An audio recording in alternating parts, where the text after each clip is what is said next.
So, the Pipistrello, a GTA Plus exclusive electric supercar that was released to everyone 1 week later. It's got an active spoiler for that extra traction when raised, and put in a pretty decent lap time to get it into the top 10 in the Supers class, despite having one of the worst top speeds in the class, mainly because of its really great grip in the corners and decent acceleration. But there's a fatal flaw with the car that's something that we've never seen before. Now, I did a deep dive into how spoilers and downforce works a number of years ago in probably one of the best videos on this channel, so watch that if you want the full story. But for active spoilers specifically, you get the extra traction when the spoiler is raised and nothing when it's lowered.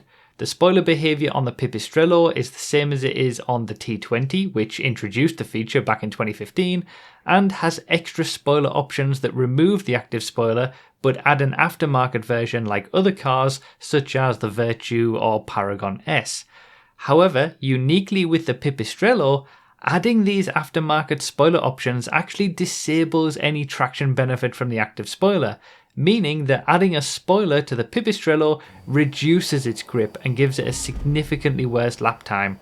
Under normal circumstances, active spoiler behaviour always overrides everything else, whether it's downforce or aftermarket spoilers, such that on the Paragon S, for example, which was also released with the DLC, applying a different spoiler doesn't actually make any difference, and you'll still get the extra traction when the Paragon's active spoiler would be raised had it not been removed. It's essentially just a visual change, but the active spoiler behaviour is still happening in the background. For the Pipistrello though, this isn't the case, and aftermarket spoilers actually lock the WDV of the car to 0.035, which is the equivalent of having no spoiler at all, instead of the 0.7 that it should have when the active spoiler is raised. For more info on what WDV is, watch the aforementioned downforce and spoilers deep dive video to get a full understanding of how it all works. But yeah, this is basically just a bit of a public service announcement. Don't add any custom spoilers to the Pipistrello if you want it to perform at its best. I think this is actually the first instance ever where adding a custom spoiler actually takes away performance rather than, in most cases, adding performance, or in a small number of cases, making no difference.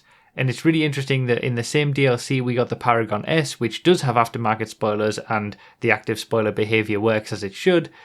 And then we got the Pipistrello, which is exactly the same in terms of its spoiler behaviour, but is completely broken. So yeah, classic Rockstar at this stage. So yeah, don't add an aftermarket spoiler to the Pipistrello, keep the active spoiler, and then you'll be going as quick as it's possible to go. If you add an active aftermarket spoiler, you're going to be going significantly slower in the corners.